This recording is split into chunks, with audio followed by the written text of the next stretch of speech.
Hello students, here our next lecture on Biology class 11th. Chapter first, The Living World. The Living World. तो इस lecture में हमने पढ़ लिया था, हमने व्हाट इज़ लिविंग बींग्स क्या होते हैं इनके बारे में पढ़ लिया था। हमने पढ़ा कि उनका एक शेप होता है, साइज होता है, ग्रोथ होती है, वो रिप्रोड्यूस करते हैं, मूवमेंट उनमें होता है, रेस्पिरेशन होता है, मेटाबॉलिक एक्टिविटीज़ करते हैं, सेलुलर स्ट्रक्चर उनका होता है, उनके पास प्रोटोप्लाज्म प्रेजेंट रहता है, एक डेफिनेट सेल साइकिल उनके पास होती है, हमने ये पढ़ लिया था। और उसके बाद हमने एक टर्म पढ़ा था बायोडाइवर्सिटी, जिसमें हमने कहा कि बायोडाइवर्सिटी एक अम्ब्रेला की तरह काम करती है। एक अम्ब्रेला जैसे होता है, सारी चीज़ों से बचाता है, वैसे ही बायोडाइवर्सिटी होती है। मीन्स की बायोडाइवर्सिटी रिप्रेजेंट करती है totality of gene, species and ecosystem of a region. एक रीजन की जीन के बारे में बताती है, स्पीसीज के बारे में बताती है, इकोसिस्टम के बारे में बताती है। तो now here next topic is systematics taxonomy. तो हम यहाँ पे को थोड़ा सा आइडिया लेते हैं सिस्टमेटिक टैक्सोनॉमी का।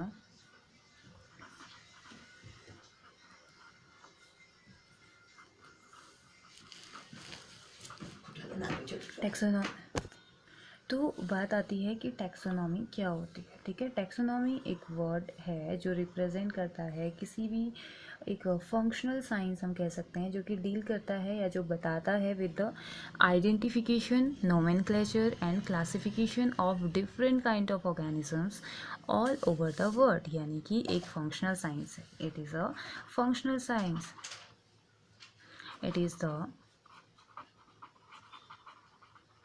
फंक्शनल साइंस जो डील्स करता है, जो डील करता है which deal with identification, deals with identification, nomenclature means naming जो प्रोसेस है उसे कहा जाता है, हम आगे पढ़ेंगे। एंड क्लासिफिकेशन, कैसे उन्हें क्लासीफाई किया जाता है उसके बारे में हम इसमें पढ़ते हैं। क्लासिफिकेशन तो और किसका? Classification of different kind of organism, अलग अलग टाइप के जो ऑर्गेनिज्म हैं, different kinds of organism all over the world, all over the world। तो ये एक फंक्शनल साइंस है जो डील करती है identification, nomenclature and classification of different kinds of organism all over the world. ठीक है, इसको हम बोलते हैं सिस्टमेटिक, एक सिस्टमेटिक ढंग से होना, सिस्टमेटिक टैक्सोनॉमी। टैक्सोनॉमी में नॉर्मली स्पीसीज़ की बात की जाती है, जीन की बात आप करेंगे, ऑर्डर की आप बात करेंगे, बहुत सारी चीज़ों के बारे में हम आगे पढ़ने वाले हैं। ये सिंपल सा आइडिया है। ठीक है, तो अब टैक्सोनॉमी होती क्या है फिर? All living organism can be classified into different taxa, अलग अलग टैक्सा में, अलग अलग ग्रुप्स में उनको रखा गया है ना। जैसे हम पढ़ते हैं प्रोटोजोआ में अलग हैं, आर्थ्रोपोडा में अलग अलग हैं, तो वही हमारी टैक्सोनॉमी है। ठीक है, सबको अलग अलग ग्रुप में रखा गया है। तो जो ये टैक्सोनॉमी है ये दो वर्ड से मिलके बनी हुई है। ग्रीक के दो वर्ड हैं, टैक्सिक्स प्लस नोमोस, जिसका मीनिंग होता है क्लासिफिकेशन एंड लॉ। ठीक है, टैक्सोनॉमी, जो हमारी टैक्सोनॉमी है ना, ये दो वर्ड से मिलके बनी हुई है। ठीक है, फर्स्ट वन इज टैक्सिस और सेकेंड वन इज नोमोस। तो टैक्सिस एंड नोमोस का मीनिंग होता है classification and loss. Classification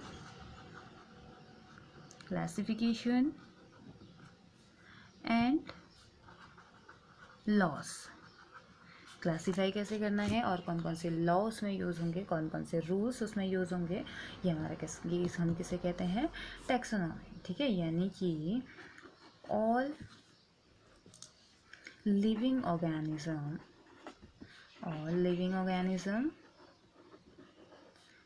can be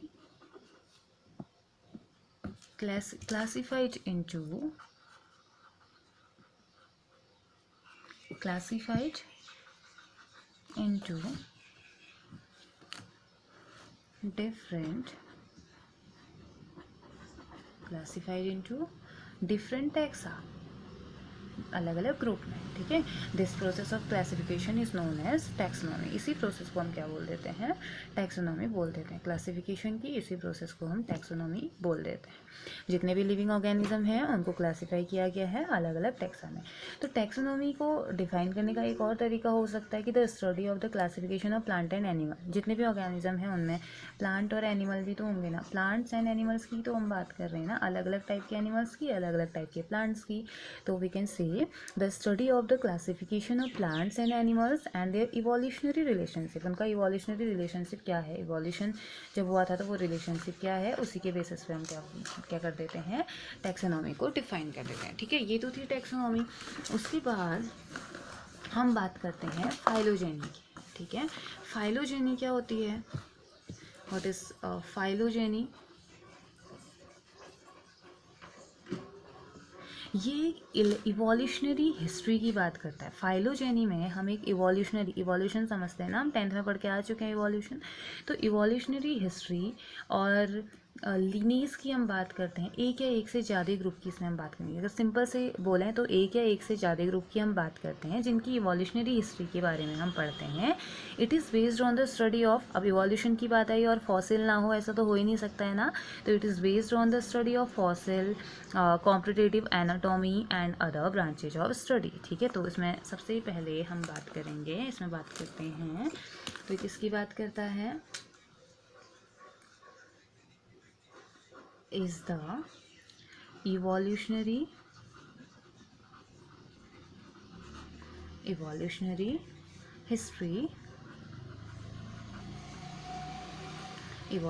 history of one or more groups of organisms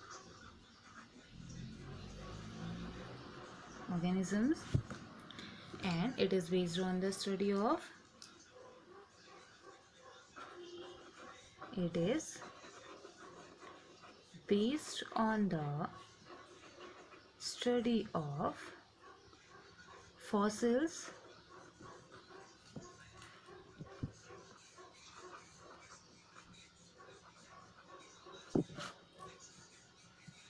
competitive anatomy and other branches of study, okay. तो आपको क्या करना है ना, साथ साथ आपको अपनी फेयर कॉपी निकालनी है और नोट्स बनाने भी स्टार्ट करने हैं। और इससे पहले जो मैं पढ़ा रही हूँ तो ये पढ़िए और उसके बाद अपनी एनसीईआरटी बुक निकालिए, उसमें भी पूरा पढ़िए, उस टॉपिक को पूरा पढ़िए और उसके बाद नोट्स बनाने अपने स्टार्ट कीजिए, ठीक है। तो लिविंग वर्ड, सिस्टमेटिक टैक्सोनॉमी की हमने इसमें बात करी।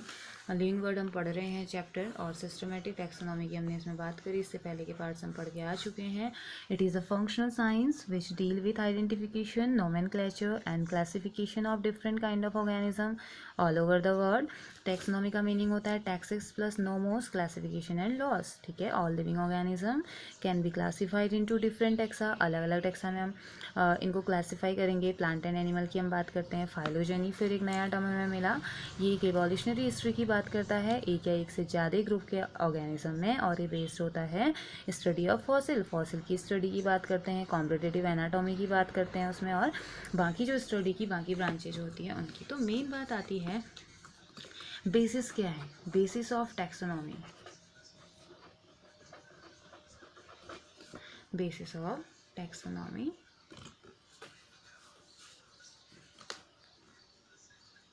फर्स्ट इसमें हम बात करते हैं कैरेक्टरिस्टिक्स की। फर्स्ट वन इज कैरेक्टरिस्टिक्स या characterisation. Characterisation. Second identification, identification. Third one is classification,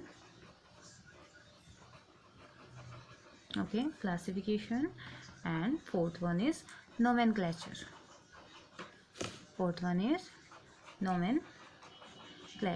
पहले इन सारी चीज़ों को पहचानेंगे, कैरेक्टर क्या है, आइडेंटिफिकेशन क्या है, क्लासिफिकेशन क्या है, फिर हम उसका नोमेनक्लेचर करेंगे, ठीक है। तो ये बेसिस ऑफ टैक्सोनॉमी है, मेन फीचर्स हैं टैक्सोनॉमी के, जहाँ पे characterisation, identification, classification and nomenclature की हम बात करते हैं।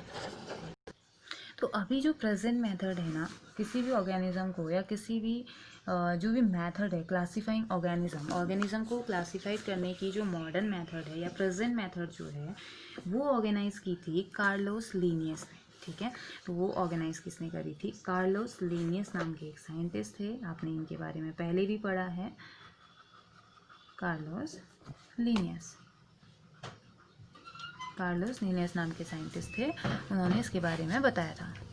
ये एक स्वीडिश नेचुरलिस्ट थे 18th सेंचुरी के आसपास, और जो लीनियन सिस्टम ऑफ क्लासिफिकेशन था वो बहुत ज़्यादा एलाबोरेट था उस टाइम पे, but and is now in universal use. अभी यूनिवर्सल यूज़ इसको किया जाता है, पूरा वर्ल्ड इसी लीनियर सिस्टम को मान रहा है। तो 18th सेंचुरी के आसपास कार्लोस लीनियस नाम के साइंटिस्ट ने क्लासिफिकेशन का आइडिया दिया था, और उन्होंने एक मेथड प्रेजेंट की थी कि क्यों ना हम जो प्लांट्स हैं, एनिमल हैं, इस तरीके से उनको क्लासीफाई करें।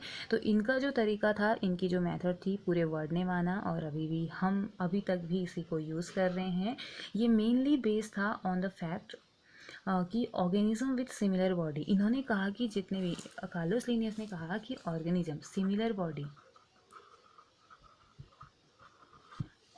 With similar body construction belong to same classification group. इन्होंने कहा कि जो ऑर्गेनिज्म हमें सिमिलर बॉडी ऑर्गेनाइजेशन के दिख रहे हैं, ऐसा करते हैं उनको एक ग्रुप में रख देते हैं, सेम ग्रुप में रख देते हैं। तो in this classification evolutionary interfere is also mean. तो यहाँ पे को क्या होगा, जो इवोल्यूशनरी इंटरफेरेंस होगा वो भी मिलेगा। तो मतलब इनका स्टार्टिंग से ये कहना था, या इनकी जो मेथड थी कि जो सिमिलर दिख रहा है आपको, जो भी कैरेक्टर सिमिलर दिख रहे हैं, अगर उनकी बॉडी सिमिलर दिखाई दे रही है तो आप उनको एक ग्रुप में रख दीजिए, ठीक है। और साथ ही साथ फिर बात ये आई कि ऐसे तो बहुत सारे एनिमल्स, जो छोटे छोटे एनिमल्स हैं, वो तो सिमिलर ही दिखेंगे, सेम ही दिख रहे हैं, तो फिर उनका क्या होगा, वो तो सब एक ग्रुप में आ जाएंगे। तो धीरे धीरे इसमें चेंजेज आए, और इन्होंने कहा कि जो क्लोजली रिलेटेड स्पीसीज़ होंगी उनको हम एक ग्रुप में रख देंगे, और जो सेम होंगी, जैसे ह्यूमन बींग सब सेम होंगे तो उनको तो एक स्पीसीज़ में रख दिया। लेकिन जो ह्यूमन बींग से थोड़ा सा सिमिलर होंगे, जैसे एग्जांपल मैं आपको ह्यूमन बींग का ना देखिए, मैं आपको देती हूँ टाइगर एंड लायन का। तो टाइगर क्या होता है, इसकी जो स्पीसीज़ है वो है टिग्रेस, और इसकी स्पीसीज़ जो है वो है लियो। लायन की स्पीसीज़, एक स्पीसीज़ है लियो, और इसकी एक स्पीसीज़ है टिग्रेस, लियो एंड टिग्रेस। तो लेकिन ये देखा गया कि इनके बहुत सारे फीचर्स ऐसे हैं जो कि सिमिलरिटी शो कर रहे हैं, जो सिमिलर है। तो अब क्या किया जाए, तो उसमें ये किया गया कि ठीक है, स्पीसीज़ तो इनकी अलग है, इन दोनों का जो जीनस था वो सेम कर दिया गया। जीनस क्या है, Panthera tigress and Panthera leo. तो कुछ इस तरीके का इन्होंने दिया। इन्होंने कहा कि यही है, closely related species are group together in a next higher unit of classification is genus.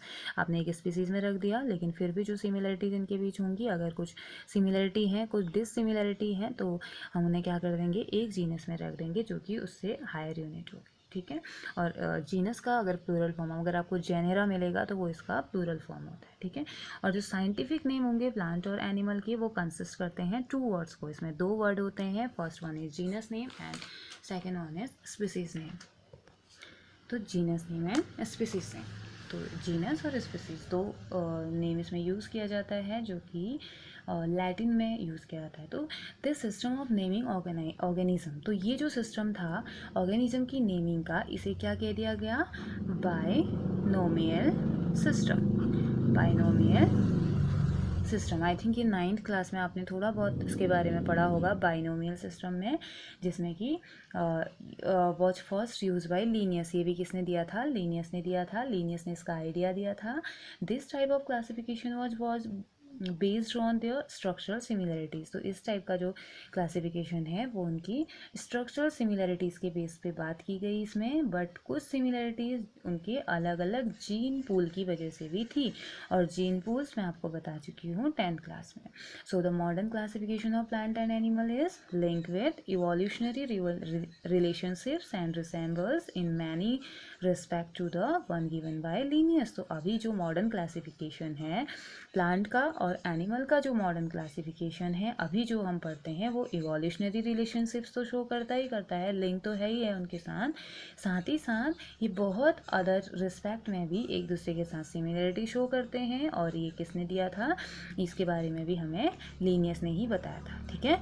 और अभी जो कॉम्प्लेक्स ऑर्गेनिज्म होते हैं ना वो अपियर कर कहाँ से अपियर हुए हैं, माना ये जाता है कि जो कॉम्प्लेक्स ऑर्गेनिज्म है या जो भी ऑर्गेनिज्म है, सिंपल ऑर्गेनिज्म है, वो सभी कहीं ना कहीं सिंपलर वन से ही प्रोड्यूस हुए हैं, ठीक है। अपने जियोलॉजिकल टाइम में अपने फर्दर फॉसिल स्टडीज़ की बेसिस पे बात करके हमें ये पता चला, या फॉसिल्स की स्टडी करके ये पता चला कि कहीं ना कहीं कॉम्प्लेक्स एनिमल्स जो थे, जो कॉम्प्लेक्स एनिमल हैं अभी, वो कहीं ना कहीं पहले सिंपलर एनिमल से ही मिलके बने हुए। उन्हीं में सेल डिवीजन हुआ होगा, उसमें फर्दर डिवीजन हुआ, ग्रोथ हुई और वो नई स्पीसीज़ में कन्वर्ट हो गए, ठीक है। तो अगर हम एनिमल और प्लांट्स की बात करें तो एक एक्सटेंसिव फॉसिल रिकॉर्ड हमें मिलता है। और फॉसिल, ये बार बार फॉसिल वर्ड आ रहा है और आपने पढ़ा है फॉसिल के बारे में कि फॉसिल क्या होते हैं, समथिंग डग अप, जो नीचे कहीं दब गए हैं उनके बारे में हम स्टडी करते हैं। और फॉसिल्स सिर्फ हमें बोन्स के, सेल्स, टीथ और अदर हार्ड पार्ट्स के बारे में ही नहीं बताता है एनिमल और प्लांट बॉडी के, वो क्या करता है, इसको हम प्रिजर्व कर सकते हैं। और साथ ही साथ ये क्या बताता है, ये इंप्रेशन और ट्रेस लैब, जितने भी ट्रेस उसने छोड़े हुए हैं, जितने भी निशान उसने छोड़े हुए हैं प्रीवियस ऑर्गेनिज्म ने, उन सब के बारे में ये हमें बताता है, ठीक है। ये हमें फाइलोजेनी से पता लगता है। जो भी ऑर्गेनिक इवोल्यूशन है ये डिटेल में हमें पता चलता है फाइलोजेनी में, ठीक है। फॉसिल के बारे में हमने पहले से पढ़ रखा है। तो और फॉसिल की स्टडी साइंस की कौन सी ब्रांच में की जाती है, साइंस ऑफ पैलेंटोलॉजी, ठीक है, साइंस ऑफ पैलेंटोलॉजी।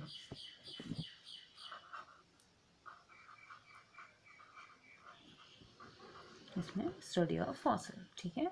तो the science of palaeontology deals with finding, cataloguing and interpreting the abundant and direct evidence of life in earlier time. तो पैलेंटोलॉजी में हमें क्या पता चलता है, जितने भी फॉसिल्स हैं उनको फाइंड करते हैं हम, उनके कैटलॉग मीन्स उनको अरेंज करते हैं और साथ ही साथ उनको प्रिंट करते हैं, इंटरप्रिंटिंग उनकी करते हैं और एक एविडेंस वो देते हैं, एक तथ्य हमें वो देते हैं पुराने टाइम के बारे में, ठीक है। तो जो फॉसिल अर्थ में मिलते हैं, ओल्डेस्ट फॉसिल जो बेयरिंग होते हैं, जियोलॉजिकल इंफॉर्मेशन वो हमें देते हैं, ये सिंपलेस्ट फॉर्म इनका होता है। ये क्या करते हैं, they resemble present day bacteria and blue green algae और साइनो, जिनको कि हम साइनो बैक्टीरिया कहते हैं। ब्लू ग्रीन एल्गी क्या होते हैं, साइनो बैक्टीरिया, जो कि फोटोसिंथेटिक बैक्टीरिया होते हैं, ठीक है। इनके बारे में भी वो हमें आइडिया देते हैं, ठीक है। ये तो हमने किसकी बात करी, हमें नॉर्मल सा एक हम आउटलाइन हम यहाँ पे को पढ़ रहे हैं। टेक्स्ट फाइलोजेनी के बाद हमने पढ़ा कि बेसिस ऑफ टैक्सोनॉमी, कैरेक्टराइजेशन क्या होता है, आइडेंटिफिकेशन, क्लासिफिकेशन, नोमेनक्लेचर के बारे में हमने पढ़ना है। तो हम एक सिंपल सा आइडिया ले रहे हैं कि कार्लोस लीनियस नाम के एक साइंटिस्ट ने बताया था कि आप कुछ इस तरीके से नेमिंग करो, सेम ग्रुप में जो या सेम तरीके का स्ट्रक्चरल फॉर्म जो दिखा रहे हैं उनको एक ग्रुप में रख दीजिए, जो एग्जैक्ट सिमिलर हैं उनको तो सेम स्पीसीज़ दे दीजिए, और उसके बावजूद भी जो डिसिमिलरिटी दिखा रहे हैं लेकिन बहुत सारी सिमिलरिटी दिखा रहे हैं तो उनको जीनस और स्पीसीज़ में आप रख दीजिए। जैसे कि टाइगर और लायन है जो कि सिमिलरिटी शो करते हैं लेकिन स्पीसीज़ दोनों की अलग अलग है, तो दोनों को पैंथेरा नाम के जीनस में रख दिया, जबकि स्पीसीज़ इन दोनों की अलग अलग हो गई। यहाँ से बाइनोमियल सिस्टम चला आया, जो कि अभी तक जितना भी हमने पढ़ा वो सब किसने दिया है, कार्लोस लीनियस नाम के साइंटिस्ट में, जो कि स्वीडिश थे, ठीक है। और साथ ही साथ यहाँ पे को हमें फॉसिल, हमें ये भी पता चला, हमें लीनियस ने कहा कि अगर, और ऐसा भी हो सकता है कि जो अभी एग्जिस्ट हो गए हैं उनकी भी हम नेमिंग कर सकते हैं और उनको भी हम ग्रुप में रख सकते हैं। कैसे, उनके फॉसिल रिकॉर्ड से, अगर हमें पता है उनका फॉसिल हमारे पास है, उनका नेचर हम जान सकते हैं, उनकी बॉडी कैसी रही होगी, उनकी बॉडी के कौन कौन से पार्ट्स रहे होंगे, तो हम ईजिली उनको किसी ग्रुप में रख सकते हैं। तो फिर बात आती है आइडेंटिफिकेशन। तो आइडेंटिफिकेशन के साथ, आइडेंटिफिकेशन में को क्लासिफिकेशन के साथ कंफ्यूज नहीं होना है। आइडेंटिफिकेशन और क्लासिफिकेशन दो अलग अलग चीज़ें हैं। आइडेंटिफिकेशन का मीनिंग होता है डिटर्मिनेशन ऑफ करेक्ट प्लेस, किसी भी ऑर्गेनिज्म का करेक्ट प्लेस कहाँ पे है उसके बेसिस पे हम बात करते हैं।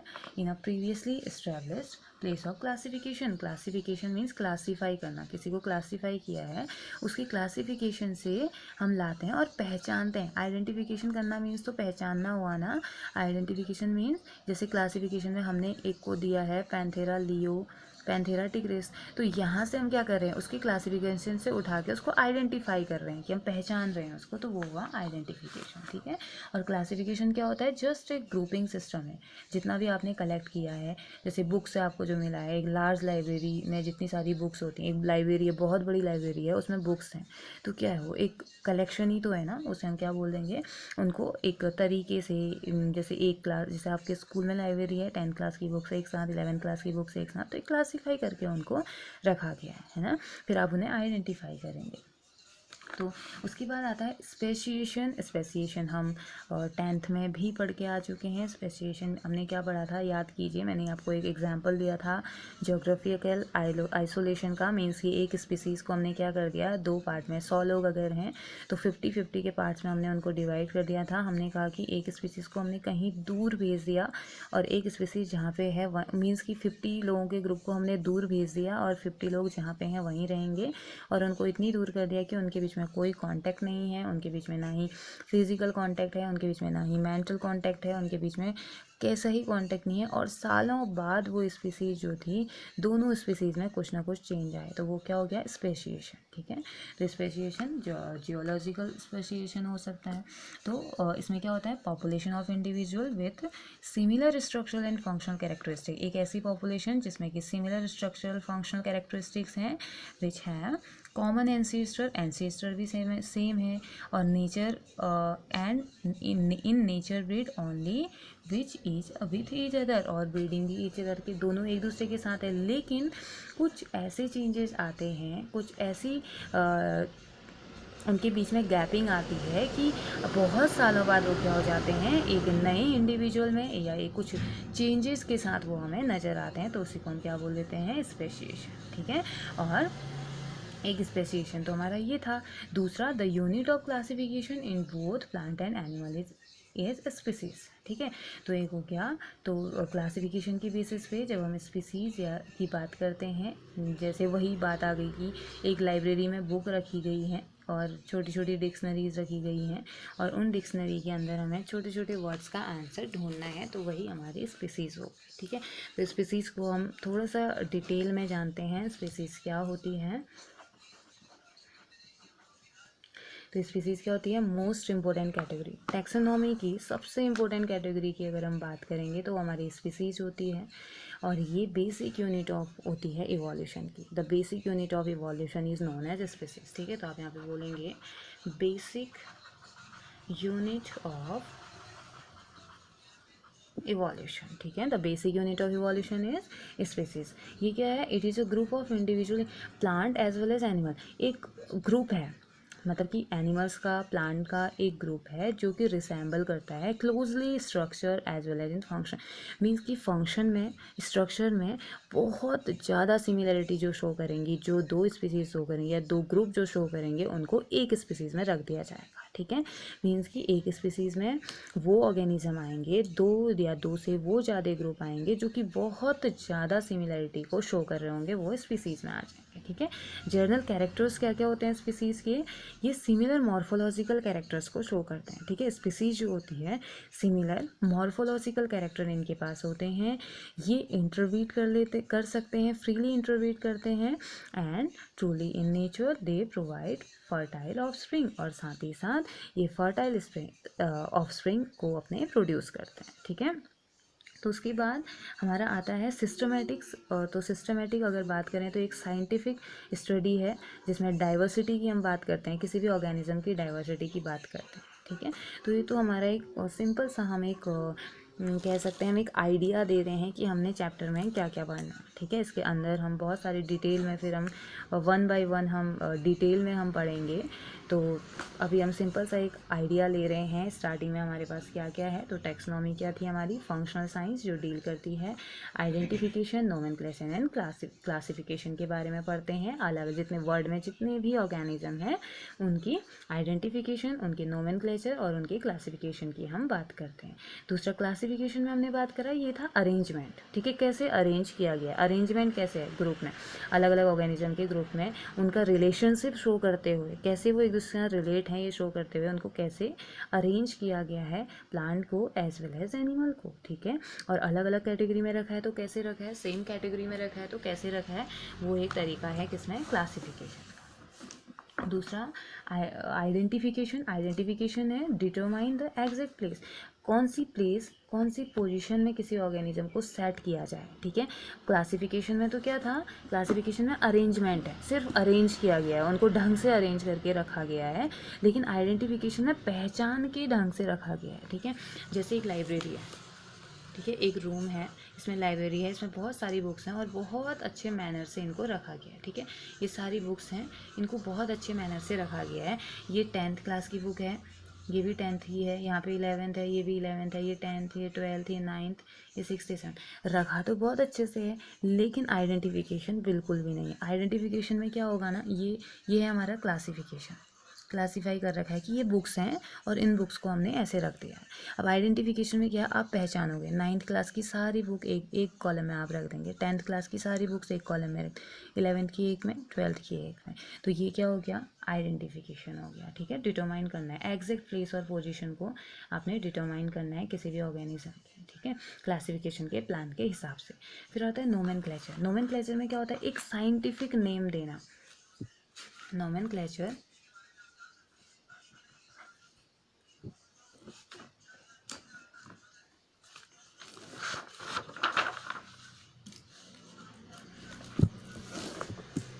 नोमेनक्लेचर, नोमेनक्लेचर जिसमें साइंटिफिक नेम किसी भी, अब देखो आपने किसी ऑर्गेनिज्म के ग्रुप को पकड़ा, ठीक है, उसे रख दिया, उसे आपने क्लासीफाई कर लिया, उसे आपने आइडेंटिफाई भी कर दिया, बट क्या होगा जब आपको नेम ही नहीं पता होगा उनका, तो नोमेनक्लेचर मीन्स होता है नेमिंग सिस्टम, नेम देना, ठीक है। तो the process of giving scientific name, the process of giving scientific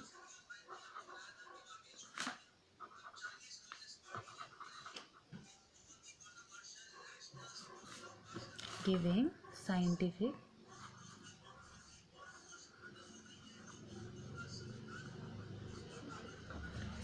name to plant and animal, सबकी बात करेंगे, ठीक है, to plants and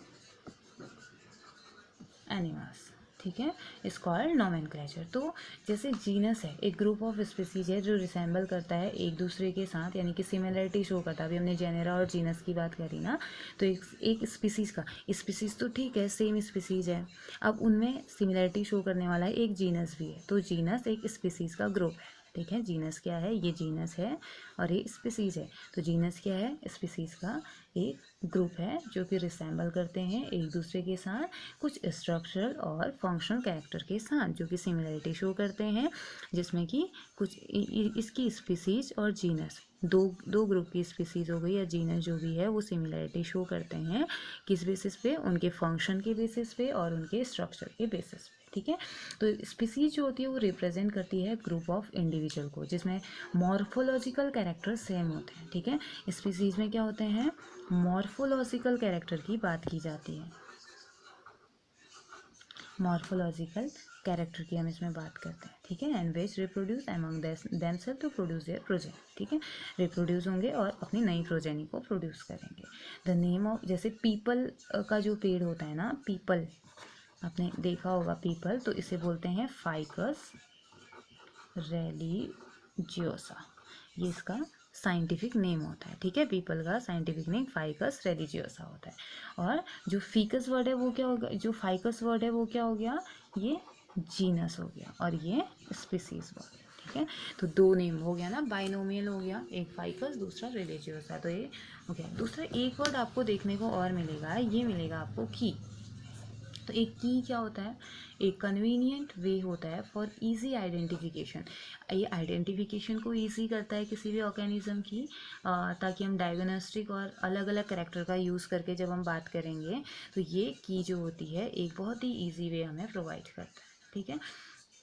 उसके बाद जो ये फंक्शन है बायोलॉजिकल क्लासिफिकेशन के और टैक्सोनॉमी के जो फंक्शंस हैं वो क्या ये रिकॉग्नाइज करता है कि रिकॉग्नाइज करता है और डिस्क्राइब करता है बेसिक टैक्सोनॉमी यूनिट या स्पीसीज़ के बारे में ये हमें बताता है। ठीक है, दूसरा ये बताता है हमें पॉसिबल वे और कौन कौन से पॉसिबल तरीके हो सकते हैं एनिमल की ग्रुपिंग करने के लिए, एनिमल्स को एक ग्रुप में लाने के लिए, अलग अलग ग्रुप में रखने के लिए, या कौन कौन से उनके कैरेक्टर हैं जो एक दूसरे के साथ सिमिलरिटी शो करते हैं, कौन कौन से ऐसे कैरेक्टर हैं उसको पहचानने में भी हमें ये क्या करता है, हेल्प करता है। ठीक है, तो अगर हम स्पीसीज़ की बात करते हैं तो स्पीसीज़ के कॉमन एंसेस्टर, अगर आप किसी दो ग्रुप के एनिमल्स को सेम स्पीसीज़ बोल रहे हो तो इट मीन्स कि उनका एंसेस्टर कहीं ना कहीं कॉमन रहा होगा, और जितने भी मेंबर होंगे स्पीसीज़ के उनकी सेम हेरिडिटी और उनका सेम जेनेटिक मटेरियल कहीं ना कहीं होगा। ठीक है, तो इस बेसिस पे हम बोलते हैं। तो उसके बाद क्लासिफिकेशन की गाइडलाइन हमें मिलती है, हम अब बहुत डिटेल में हम इन सारी चीज़ों को पढ़ेंगे कैसे होता है क्या होता है। तो उससे पहले थोड़ा सा आइडिया हम लेते हैं कि क्लासिफिकेशन गाइडलाइंस क्या होती हैं, उसके बाद हम बाइनोमियल नोमेनक्लेचर की तरफ आगे बढ़ेंगे। ठीक है, तो होमोलॉगी और एनालॉगी तो हमें पता है, तो सबसे पहले क्लासिफिकेशन पढ़ते हैं। क्लासिफिकेशन क्या है, is a mode of arranging organism और group of organism into categories according to a systematic plan as per nomenclature system. ठीक है, तो एक अरेंज करने का तरीका है, ये हमें पता है। क्लासिफिकेशन क्या होता है, एक अरेंज करने का तरीका है। और अगर टैक्सोनॉमी रिलेशनशिप को अगर हमने समझना है तो उसकी ब्रांचेस को समझना होगा, जैसे साइटोलॉजी, इकोलॉजी, जेनेटिक्स, ये सारी चीज़ें हमने समझनी होंगी। तो सबसे पहले हमें होमोलॉगी और एनालॉगी तो पता है ना। होमोलॉगी में हम किसकी बात करते हैं, relationship of comparable structure in different organism. ठीक है, और ऐसे होमोलॉगस स्ट्रक्चर की भी हमने बात करी जो कि सिमिलर एम्ब्रायोनिक रूडिमेंट्स होते हैं। ठीक, और ऐसे एनालॉगी या एनालॉगस ऑर्गन की भी हमने बात करी थी, हमने ये 10th में पढ़ रखा है, जैसे कि wings of birds and wings of butterfly in contrast are simply analogous होते हैं, जो बटरफ्लाई के विंग्स और बर्ड्स के जो विंग्स होते हैं। ठीक है, दोनों ही के बारे में हमने पढ़ रखा है। ऐसे ही होमोलॉगस ग्रुप के बारे में हमें बेसिक क्राइटेरिया के बारे में हमें पता है क्या क्या होते हैं। तो ये सारी चीज़ें फर्स्ट हम स्टार्ट करते हैं हमारा बाइनोमियल नोमेनक्लेचर से। तो पहले हम पढ़ते हैं बाइनोमियल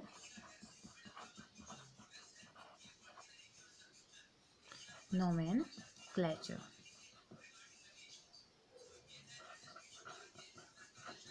ठीक है, नोमेनक्लेचर में पता है नेम देना है ना। ऐसे बाइनोमियल नोमेनक्लेचर की हम बात करते हैं। ठीक है, नोमेनक्लेचर डील करता है किससे, करेक्ट नेमिंग से। करेक्ट नेमिंग की बात हम किस में करते हैं, नोमेनक्लेचर में बात करते हैं, जहाँ पे कोई भी ऑर्गेनिज्म सिर्फ एक साइंटिफिक नेम से जाना जाएगा। मतलब कि ये नोमेनक्लेचर जो यूनिक नेम होगा, एक ही पूरे वर्ड में उसे सिर्फ एक ही नेम से जाना जाएगा। इसीलिए स्टैंडर्डाइजेशन की ज़रूरत पड़ी, किसी भी ऑर्गेनिज्म और प्लांट के नेम में एक स्टैंडर्ड ढूंढने की कोशिश करी गई, या ये बहुत ज़्यादा ज़रूरी होता है बायोलॉजिकल साइंस में, एक स्टैंडर्डाइज नेम उसे दिया जाए। ठीक है, तो नोमेनक्लेचर मीन होता है system of naming of plants. Nomenclature means nomenclature system of naming of plants और एनिमल्स। ठीक है, प्लांट्स और एनिमल्स एंड अदर ऑब्जेक्ट्स जो भी हैं। तो हर एक नेशन में, अब देखिए अगर ये नोमेनक्लेचर सिस्टम नहीं होता, ये एक साइंटिफिक सिस्टम नहीं होता, या इसमें ये नहीं कहा जाता कि एक ही नेम होगा सबका, तो कितनी प्रॉब्लम यहाँ पे हो जाती। वो इसलिए क्योंकि हर एक नेशन में, हर एक देश में अलग अलग नेम से प्लांट और एनिमल्स को जाना जाता है, उनकी अपनी लैंग्वेज के हिसाब से। जैसे अगर हम यहाँ पे हाउस स्पैरो को गौरैया कहते हैं, तो हो सकता है इंग्लैंड में कुछ और कहते हो, अमेरिका में कुछ और कहते हो। तो अगर हम इसके बारे में, अगर वर्ड को हम बताना चाहें, इसके बारे में आपको कोई नई स्पीसीज़ मिल गई, इसकी कोई नई स्पीसीज़ मिल गई और आप बोलो कि मुझे गौरैया की नई स्पीसीज़ मिल गई, तो कैसे पहचानेंगे, कोई अदर कंट्री तो पहचान ही नहीं पाएगी। इवन हमारी अपनी कंट्री में जो अलग अलग स्टेट हैं, वहाँ पे लैंग्वेज अलग है, वहाँ पे हम अलग अलग नेम से हर एक ऑर्गेनिज्म को जानते हैं। अलग मीन्स कि स्टेट भी छोड़ दें तो हमारे तो लोकल में ही, गांव में आप किसी एक ऑर्गेनिज्म को अलग नेम से जानोगे, आप शहर में अलग नेम से जानोगे, तो फिर यहाँ पे तो एक यूनिक सिस्टम तो बनेगा ही नहीं ना, किसी को पता ही नहीं चलेगा कि आप किसकी बात कर रहे हो। तो इसके लिए ये क्या था, सिस्टम ऑफ नेमिंग ढूंढा गया, एक नेमिंग सिस्टम ढूंढा गया जहाँ पे ये कंक्लूजन निकला कि एक ही नेम होगा, पूरे एक ऐसा नेम होगा, आप अपनी ओन लैंग्वेज में, कॉमन लैंग्वेज में आप कुछ भी बोलो, लेकिन साइंटिफिक टर्म में सिर्फ एक ही नेम होगा जिस नेम से पूरा वर्ल्ड उसे जाने। ठीक है, तो इसके बारे में बात की गई। इसमें भी क्या था, बाइनोमियल नोमेनक्लेचर जो था लिनियस के टाइम से चला आ रहा है। इन्होंने थोड़ा बहुत आइडिया दिया था कि हम बाइनोमियल नोमेनक्लेचर का यूज़ करेंगे, 1753 के आसपास इन्होंने बताया था। तो अब इसके एडवांटेज क्या क्या थे, ठीक है, एडवांटेज क्या क्या थे। अब कॉमन पहले पढ़ते हैं एडवांटेज, कॉमन नेम के एडवांटेज क्या है। ठीक है, एडवांटेज में है जो कॉमन नेम होते हैं ना वो ब्रीफ होते हैं नॉर्मली। जैसे ना मिर्च है, मिर्च को चिली कहा जाता है, अनियन गोभी, गोभी को कैबेज एक्सेट्रा ऐसे कहा जाता है। ठीक है, नॉर्मल से नेम है, हमें इजीली लर्न हो जाते हैं। दूसरा, ये रिप्रेजेंट करते हैं एक पर्टिकुलर इंटरेस्टिंग कैरेक्टर, किसी भी ऑर्गेनिज्म के एक इंटरेस्टिंग कैरेक्टर को ये शो करते हैं। मीन्स कि हम जो भी लोकल नेम देते हैं ना उसके नेचर के बेसिस पे, उसके बिहेवियर के बेसिस पे ज़्यादातर हम देते हैं। तो जैसे कि स्पैरो, नॉर्मली हाँ स्पैरो हमारा आ गया, उसको चिड़िया आपने बोल दिया क्योंकि वो चिपरिंग करती है। ठीक है, तो ऐसे ही बहुत सारी चीज़ें होती है, हम उसे क्या कह देते हैं, उसी बेसिस पे हम नाम देते हैं। जैसे लोकल पीपल फेमिलियर होते हैं, और अगर हम बात करें कॉमन नेम की तो लोकल पीपल फेमिलियर होते हैं उस ऑर्गेनिज्म के लिए, उस पर्टिकुलर स्पीसीज़ के लिए फेमिलियर होते हैं, बचपन से वो जानते हैं, बचपन से उन नामों को सुन रहे हैं, तो उनके लिए ईजी होता है ना, और प्रोनाउंस करने के लिए भी ईजी होता है, ईजिली हम प्रोनाउंस कर लेते हैं। अगर लोकल के एरिया का या हमने सुना हुआ कुछ हमें ऐसा वर्ड मिलेगा तो हम ईजिली बोल सकते हैं। ठीक है, और कॉमन नेम के हिसाब से क्या होता है, हम उनके नेटिव्स को भी ईजिली आइडेंटिफाई कर लेंगे। अगर आपसे चिड़िया बोल दिया जाए तो जितनी भी बर्ड्स होंगे आपके दिमाग में आ जाएंगी। वहीं अगर चिड़िया को किसी और नेम से, अगर किसी और जगह किसी और नेम से जानते होंगे तो आपको पता ही, पहले तो पता ही नहीं चलेगा कि हम बर्ड्स की बात कर रहे हैं, फिर कहीं जाके आपको पता चलेगा कि हाँ बर्ड की बात कर रहे हैं, तो तब जाके आपके माइंड में आएगा कि अच्छा बर्ड है तो ये स्पीसीज़ तो ये होती है, हम इतनी सारी बर्ड्स को जानते हैं। तो कॉमन नेम का फ़ायदा ये है, लेकिन इसके डिसएडवांटेज भी हैं। डिसएडवांटेज क्या हैं, जितने भी प्लांट और एनिमल है ना, इवन लोकल नेम में भी उनका सबका नाम हमें नहीं पता है, सबके नाम को उसे नहीं दिखाया, शो किया गया है, या सबका नेम अभी तक भी नहीं पता है। ठीक है, नेम नहीं दिया गया है। कभी कभी एक एनिमल और एक प्लांट का अलग अलग वर्ड के अलग अलग जगह में अलग अलग नेम होता है। ठीक है, जैसे गौरैया जो मैंने अभी एग्जांपल दिया था, इंडिया में उसे हम क्या बोलते हैं, गौरैया इंडिया में बोल दिया, और नॉर्मली हाउस स्पैरो इंग्लैंड में बोल देते हैं। ठीक है, और स्पेन में इसी गौरैया को पार्डल कहा जाता है। ठीक, और मोस्ट इन हॉलैंड, हॉलैंड में मोस्ट कहा जाता है। सीजून इन जापान, जापान में सीजून कहा जाता है। तो ऐसे ही अलग अलग वर्ड के अलग अलग पार्ट में एक ही हाउस स्पैरो को अलग अलग नाम से जाना जाता है। अब बताओ भाई, आपसे पार्डल कह दिया जाए, आपने पार्डल देखी है या आपने पार्डल नाम की कोई चिड़िया देखी है, बोलेंगे तो हम पहचान पाएंगे? कभी नहीं पहचान पाएंगे। हम ढूंढेंगे कि ये पार्डल क्या होती है, फिर अचानक से कोई हमें बताएगा कि अरे पार्डल तो वही है जिसे हम हाउस स्पैरो या गौरैया के नाम से जानते हैं, तो यस हम इजीली फिर उसे आइडेंटिफाई कर लेंगे, है ना। तो कहने का मतलब ये है कि एक ही वर्ड में, एक ही कंट्री में हम एक ही ऑर्गेनिज्म को अलग अलग नेम से जानते हैं। तो ये तो एक डिसएडवांटेज हो गया ना, उसका फिक्स नेम तो रहा ही नहीं, फिर कोई फिक्स नेम है ही नहीं, सिस्टम तो रहा ही नहीं उसका नेमिंग का, एक डिसएडवांटेज है। दूसरा, जो कॉमन नेम होते हैं वो अलग अलग ऑर्गेनिज्म की हो सकते हैं। जैसे ना हम लोग क्या बोलते हैं, बटरफ्लाई को भी तितली और मॉथ को भी तितली बोल देते हैं ना कभी कभी, तो ये भी एक डिसएडवांटेज हो जाता है उसका। और जो कॉमन नेम होते हैं वो मिसलीडिंग होते हैं, जैसे cuttle fish, jelly fish, star fish, हम इन्हें फिश बोलते हैं जबकि ये फिश हैं ही नहीं, है ना, फिश नहीं है, लेकिन इनके ये कॉमन नेम है, कटल फिश, जेली फिश वगैरह, तो ये फ़िश की ग्रुप में तो आती ही नहीं है। तो एक ये मिसलीडिंग ये हो गई, हमें मिसलीड ये कर रहे हैं। और ऐसे सनफ्लावर नहीं होता है, लेकिन हम उसे सनफ्लावर बोलते हैं, फ्लावर नहीं होता है वो, इन्फ्लोरोसेंस उसे बोला जाता है। और साथ ही साथ प्लांट्स और एनिमल जो हैं वो अलग अलग नेम से अलग अलग स्टेट्स में ही इवन जाने जाते हैं, जैसे मैंने आपको बताया। तो ये कुछ इसके डिसएडवांटेज हमारे हैं। तो फिर बात आई कि बायोनोमियल जो नोमेनक्लेचर है इसकी ज़रूरत क्यों पड़ी, ये तो हमने पढ़ लिया, क्योंकि लोकल नेम से तो हमारा नहीं होने वाला है। लोकल नेम से हम नहीं पूरे वर्ल्ड वाइड में नहीं जान पाएंगे। और हर कोई, हमने कहा हम लोकल नेम यूज़ करेंगे क्योंकि हमें इससे फ़ायदा है, हम इसे पहचानते हैं। दूसरी जगह का तो नहीं पहचानता ना, दूसरी कंट्री का बोलेगा कि हम भी यही लोकल नेम यूज़ करते हैं, तो फिर तो कोई फ़ायदा नहीं, हम तो उसे नहीं पहचानेंगे ना। तो इसीलिए ज़रूरत पड़ी बाइनोमियल नोमेनक्लेचर की, जहाँ पे प्लांट और एनिमल की दोनों के ही। और इस सिस्टम में कहा गया कि एक सिस्टम होगा नेमिंग का और फिक्स नेम होगा, पूरे वर्ड में फिक्स नेम होगा, ठीक है। तो according to this name, this system, every name comprise of 2 word, 2 word comprise करेगा। फर्स्ट वन इज जीनस, हर एक वर्ड का 2 नेम होगा, हर एक ऑर्गेनिज्म का genus, and second one is species, ठीक है। तो genus is common to all species, तो जो सिमिलर स्पीसीज होंगी उनका जीनस भी कॉमन होगा। तो the name of the species is based on some fixed and definite character, तो स्पीसीज का जो नेम दिया जाएगा वो फिक्स्ड और डेफिनेट कैरेक्टर के बेसिस पे दिया जाएगा, ठीक है। और जो जेनेरिक नेम है ना, most of the generic name जो है वो लैटिन और ग्रीक वर्ड से लिए गए हैं, यूजुअली इंडिकेट करते हैं कुछ प्रॉपर्टी को जो उस प्लांट और एनिमल में होगी, ठीक है। कौन सा जेनेरिक या जीनस नेम जो होता है लैटिन और ग्रीक वर्ड से लिए गए हैं, जो कि उस वर्ड में ही उसके कुछ कैरेक्टर्स को बताता है, ठीक है। और स्पीसीज उसके फिक्स कैरेक्टर के बेसिस पे हम उसको स्पीसीज का नेम दे देंगे, ठीक है। कभी कभी जो जेनेरिक नेम होता है वो नेम दिया जाता है अलग अलग बॉटनिस्ट या अलग अलग जूलॉजिस्ट के नेम पे भी ये दिया जाता है, ठीक है। जैसे कि कुछ साइंटिस्ट थे, जैसे लाइकेन वगैरह का नाम जो दिया गया था, तो वो अलग अलग साइंटिस्ट के भी कुछ लाइकेन्स हैं। और कुछ जैसे लीवरवॉर्ट है ना, लीवरवॉर्ट सेवाडेलिया, ये प्रोफेसर सेवार्ट के नाम के बेसिस पे दिया गया था, मींस कि उन्होंने फाइंड किया था, तो उन्होंने क्या कर दिया, अपने नाम के आगे सेवाडेलिया लगा दिया था, ठीक है।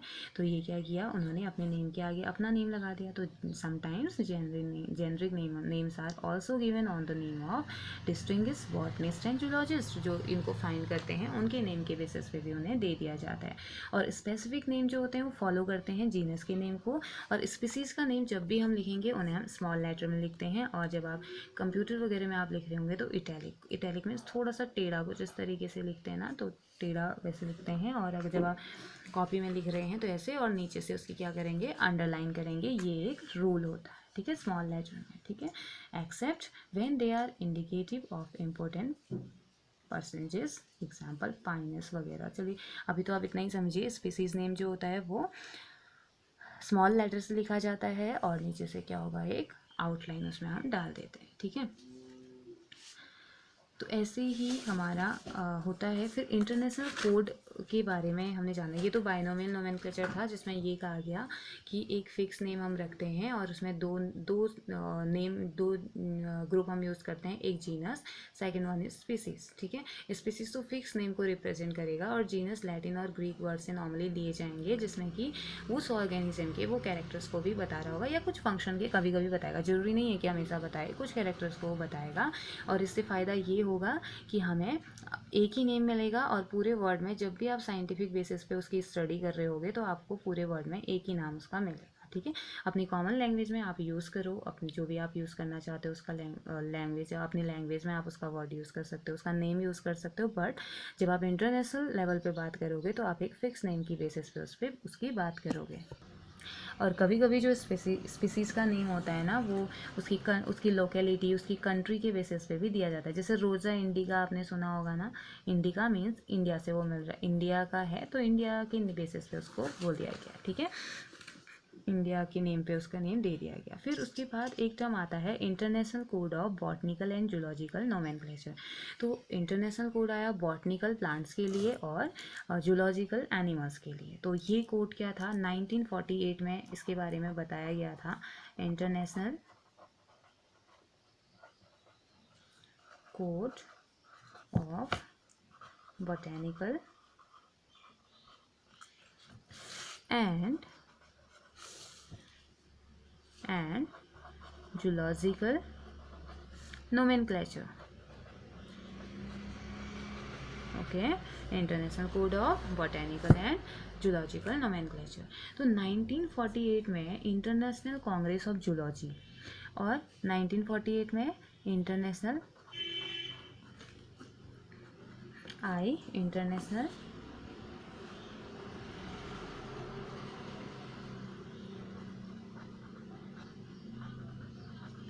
कांग्रेस ऑफ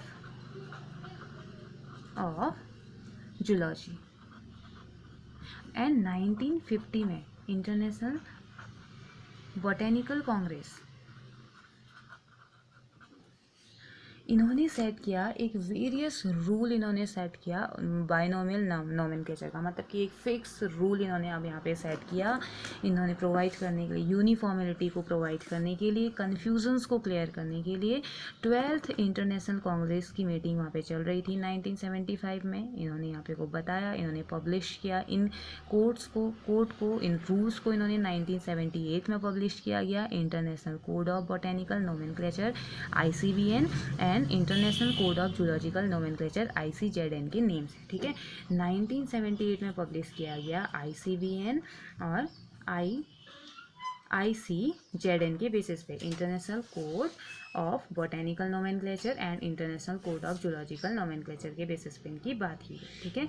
तो ये काम हो गया था। इस बात को ध्यान में रख के, माइंड में रख के कि जो नोमेनक्लेचर है पास्ट ऑर्डर में जो चला आ रहा है, एक राइट गाइडलाइन फ्यूचर को मिले, जो चला आ रहा है अगर वो सही है तो ठीक है, अगर सही नहीं है तो उसे ठीक किया जाए, और फ्यूचर में जो हम स्पीसीज़ की बात करेंगे, फ्यूचर में जो हम आगे बढ़ेंगे तो एक अच्छा फ्यूचर, एक फिक्स्ड चीज़ें हमें वहाँ पे को मिले, ठीक है। और इन्होंने अलग अलग प्रिंसिपल दिए प्लांट्स को क्लासीफाई करने के या एनिमल्स को क्लासीफाई करने की। इस सिस्टम के एडवांटेज क्या क्या मिले फिर, तो इन्होंने कहा, इन्होंने कुछ रूल्स दिए। इन्होंने कहा कि जो डिफ़िकल्ट और लॉन्ग जेनरिक नेम होंगे उनको हम अवॉइड करेंगे। डिफ़िकल्ट और लॉन्ग जेनरिक नेम, अब बहुत बड़ा जेनरिक नेम होगा तो हम कैसे पढ़ेंगे और कैसे उसके बारे में जानेंगे, तो इन्होंने कहा कि बेहतर है आप छोटे छोटे नेम्स का ही यूज़ करें, अदरवाइज़ वो इग्नोर हो जाए, ठीक है। दूसरा, species should not be identified due to its size. आप कभी भी स्पीशीज को उसके साइज के बेसिस पे बात नहीं करोगे, ठीक है। किसने दिया ये? ICBN और ICZN की गाइडलाइंस थी या इनके रूल्स थे, कब? 1978 में जो पब्लिश हुए, ठीक है।